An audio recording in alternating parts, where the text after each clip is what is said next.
नमस्कार, मैं आप सबका स्वागत करती हूँ। जैसे आपको पता है, कुछ दिनों से हमारे देश में जो चल रहा है उसके ऊपर मैं आज कुछ सवाल मोदी सरकार को पूछना चाह रही हूँ आपके माध्यम में से। मोदी सरकार ने राष्ट्रीय सुरक्षा, कूटनीति और आंतरिक स्थिरता जैसे गंभीर विषयों को सिर्फ फोटो खिंचवाने और खोखले प्रचार का माध्यम बनाया है। ऑपरेशन सिंदूर के बाद प्रधानमंत्री मोदी का सारा ध्यान केवल प्रचार और आत्म प्रशंसा पर केंद्रित रहा है, जवाबदेही पर नहीं। देश की जनता को दिखावा नहीं, जवाब चाहिए। पहलगाम में हुए क्रूर आतंकी हमले में हमारे देश के 26 मासूम लोगों को अपनी जान देनी पड़ी और उसके बाद में जो ऑप सिंदूर हुआ, उधर हमारे बहादुर सुरक्षा कर्मियों की शहादत भी हुई। उसके बाद देश आज तक प्रतीक्षा कर रहा है कि जो 4 आतंकवादी इस हमले में जिन्होंने हमला किया, जिन्होंने हमारे 26 लोगों की हत्या की, वो कहाँ है? क्या सरकार उनको गिरफ्तार क्यों अभी तक नहीं कर पाई है? क्या सरकार उनकी गिरफ्तारी को लेके कुछ कार्रवाई कर रही है? मैं मोदी जी को पूछना चाहती हूँ कि क्या हमारी सरकार आतंकियों को गिरफ्तार करने में असफल हुई है? अमेरिका के राष्ट्रपति डोनाल्ड ट्रंप ने सऊदी अरेबिया में स्टेटमेंट दी कि मैंने ट्रेड थ्रेट, व्यापारिक दबाव डालकर इंडिया और पाकिस्तान के बीच सीज फायर करवाया। मैं मोदी जी को पूछना चाहती हूँ, क्या भारत सरकार को इस सीज फायर अनाउंसमेंट के बारे में एडवांस नोटिस थी कि क्या ट्रंप इस तरह का ट्वीट करके, ट्रंप एक थर्ड पार्टी, अमेरिका एक थर्ड पार्टी ने सीज फायर की अनाउंसमेंट जब की, तब क्या भारत को इसके बारे में पता था? आज सुबह ट्रंप ने और एक घोषणा की कि सीज फायर उनके वजह से हुई है। जब ट्रंप ने ये स्टेटमेंट की थी, तब तक we had an upper edge, हम जंग ऑलमोस्ट जीत रहे थे। लेकिन ट्रंप की घोषणा के बाद हमारे देश को बहुत कमजोर हमारे देश की सरकार ने दिखाया। हमको कोई थर्ड पार्टी इन्वॉल्वमेंट की ज़रूरत नहीं थी। हमें कोई थर्ड पार्टी देश की इंस्ट्रक्शन की ज़रूरत नहीं थी कि अब सीज फायर होनी चाहिए। हम सक्षम हैं, हम कर सकते थे जो इंदिरा गांधी जी ने तब कर दिखाया था। एक हार्ड लाइन और निक्सन को लिख के पाकिस्तान को दूसरे दिन सरेंडर करवाया था। लेकिन जब ट्रंप ने ये स्टेटमेंट दी, तो क्या इंडियन गवर्नमेंट, क्या मोदी सरकार वॉज इट कॉट अनअवेयर? और क्या इस स्टेटमेंट के वजह से हमारे आर्म्ड फोर्सेस, जिन्होंने इतनी अच्छी कारकिर्दी की थी ऑप सिंदूर में, क्या वो डीमोरलाइज हुए और उनके साथ पूरे देश की जनता इस स्टेटमेंट के वजह से डीमोरलाइज हुई? और इसके लिए कौन जिम्मेदार है? मोदी सरकार ने तुरंत इसके बारे में प्रतिक्रिया देनी चाहिए थी, जो सरकार ने नहीं दी। मोदी सरकार इस अपमानजनक दावे पर चुप आज तक क्यों है? क्या यही वह कीमत है जो भारत को अंतर्राष्ट्रीय दबाव के आगे झुकने के बदले चुकाने पड़ रही है? Is the Modi government responsible in making India look weak in the entire global spectrum? और भी चिंताजनक बात यह है कि हमारे एक्सटर्नल अफेयर्स मिनिस्टर जयशंकर जी ने ऑप सिंदूर के स्टार्टिंग में पाकिस्तान को चेतावनी दी, सूचना दी कि हम अटैक कर रहे हैं और हम आपके टेररिस्ट कैंप्स को अटैक कर रहे हैं, पाकिस्तानी सेना को अटैक नहीं कर रहे हैं। Why was this done? Was not our security compromised due to this sensitive information being shared with the Pakistani counterpart? ऐसी संवेदनशील जानकारी पाकिस्तान को ऑपरेशन के दौरान क्यों दी गई?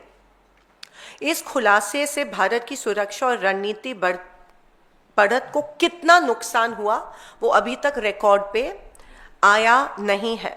खास करके क्या इस स्टेटमेंट और इस इंफॉर्मेशन के वजह से हमारे एयरफोर्स को कोई नुकसान हुआ, वो भी compromise, was our security compromised, is the question I would like to ask mister Modi. और जब लीडर ऑफ ऑपोजिशन ने इसके बारे में ट्वीट किया तो एक्सटर्नल अफेयर्स मिनिस्ट्री से कोई क्लैरिफिकेशन नहीं आया कि उनके ऑफिस से ये इंफॉर्मेशन आ रही है कि इंफॉर्मेशन ऑप सिंदूर के पहले दौरान दी गई थी, लेकिन उन्होंने क्लियरली रिकॉर्ड पे लाया कि ऑप सिंदूर के स्टार्ट के पहले दी गई थी। तो क्या सरकार बैकफुट पे जा रहा है और क्यों इस देश की जनता को क्लैरिफिकेशन इसके बारे में मिल नहीं रही कि सेंसिटिव इंफॉर्मेशन इंडिया के अटैक के बारे में पाकिस्तान के साथ क्यों शेयर की गई थी।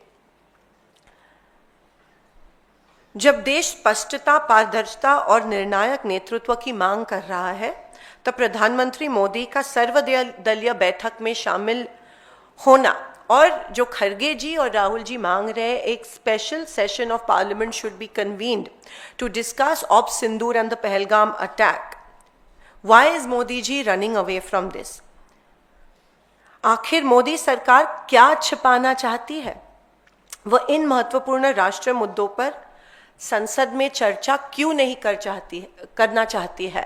हम members of parliament, we are accountable to our country, we are accountable to our people, और लोग जानना चाहते हैं ऑपरेशन सिंदूर के डिटेल्स के बारे में और पहलगाम अटैक के बारे में। एक joint meeting, all party meeting में मोदी जी मौजूद नहीं थे और हम और एक बार मांग रहे हैं कि ऑपरेशन सिंदूर के बारे में सारी इंफॉर्मेशन एक all party meeting chaired by the honourable prime minister होनी चाहिए। लेकिन जाहिर सी बात है कि कुछ छुपाने की सरकार कोशिश कर रहे हैं और दे running away from the truth, या ये स्वीकार नहीं करना चाह रहे हैं कि मे बी सरकार के वजह से the whole nation is made to look weak on a global platform. हर राष्ट्रीय संकट को महज चमक दमक वाले पीआर अभियान में लपेटने की भाजपा की जो प्रवृत्ति है, लोकतांत्रिक मूल्यों को काफी नुकसान इसके वजह से पहुंचा है। प्रधानमंत्री जवाबदेही से भाग नहीं सकते। देश की जनता को स्क्रिप्टेड भाषण, ड्रोन शॉट्स और ऑर्केस्ट्रेटेड और कोरियोग्राफ्ड चुप्पी, साइलेंस नहीं चाहिए, ईमानदार जवाब चाहिए। हर चीज को पीआर अभियान में नहीं बदला जा सकता है। राष्ट्रीय सुरक्षा कोई रियलिटी शो नहीं है। मोदी जी, हम आपसे जवाब चाहते हैं। मोदी सरकार को इसे गंभीरता से लेने की जरूरत है और हमारे देश को और हमारी जनता को सवालों का जवाब तुरंत मिलना चाहिए। ये मेरी मोदी जी से कुछ सवाल थे और ऑपरेशन सिंदूर, ऑप सिंदूर और पहलगाम अटैक को लेके कुछ सवाल थे जिसका जवाब देश को, सारे ऑपोजिशन पार्टीज को चाहिए। और जो आज भी अमेरिका कह रही है कि सीज फायर उनके वजह से हुआ है, बहुत ही डीमोरलाइजिंग है हम सबके लिए और हमारे आर्म्ड फोर्सेस के लिए। तो इसकी जिम्मेदारी और इसके ऊपर जो छुपी है वो मोदी जी कब खत्म करने वाले और देश को सवालों के जवाब कब देने वाले हैं? धन्यवाद। जय हिंद।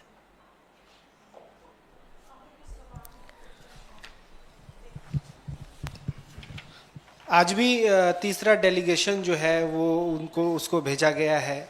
इस विदेश में जो डेलीगेशन भेजे जा रहे हैं ऑपरेशन सिंदूर के बारे में बताने के लिए, इसको कैसे, इस पर क्या कहेंगे?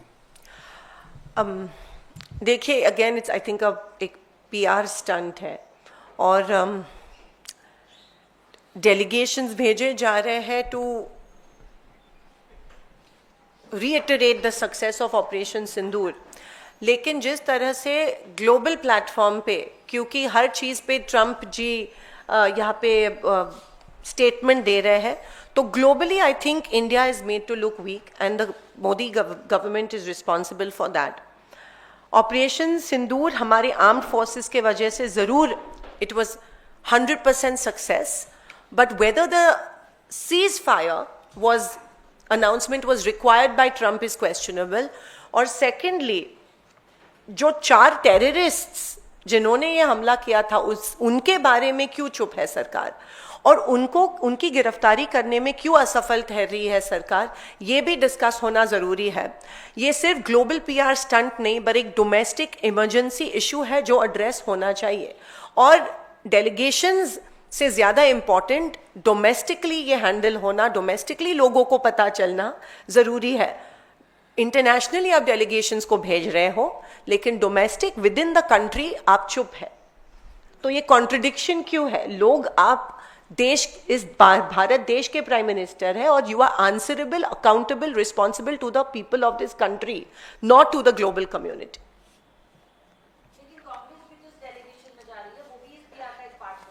Because we believe in a constructive opposition and Modi सरकार ने, गवर्नमेंट ने हमसे नाम मांगे थे और हमने नाम भेज दिए.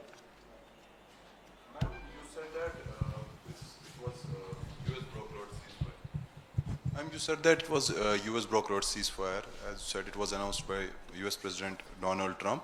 But one of your party, senior party leaders, Salman Khurshid, who has also been External Affairs Minister, yesterday said that there has been no third-party mediation in this. What would you say on that? Whatever we know from the media is that Mr. Trump tweeted about it and there was a ceasefire. Whatever we know from certain dialogues with the Ministry of External Affairs, it is pretty clear that India was not aware that America was going to tweet this out. We were caught unawares, and that's on record. So it was definitely, we were caught off guard, and I don't think the government of India had the know-how, and they were not aware that this tweet was going to come from the President of the United States of America. But your leader is clearly stating that there has been no third-party mediation. It's on record to say yesterday. It is pretty obvious that America has announced it. Of course, America was in a dialogue with India and Pakistan and the interlocutors, and then maybe the tweet happened, but India didn't. There was a dialogue, there was an ongoing dialogue, but India was caught unawares about the ceasefire tweet. Let me clarify that, and there are two distinctive things that happened. There was an ongoing dialogue, but the tweet was sent out without discussion. Any more questions? Thank you.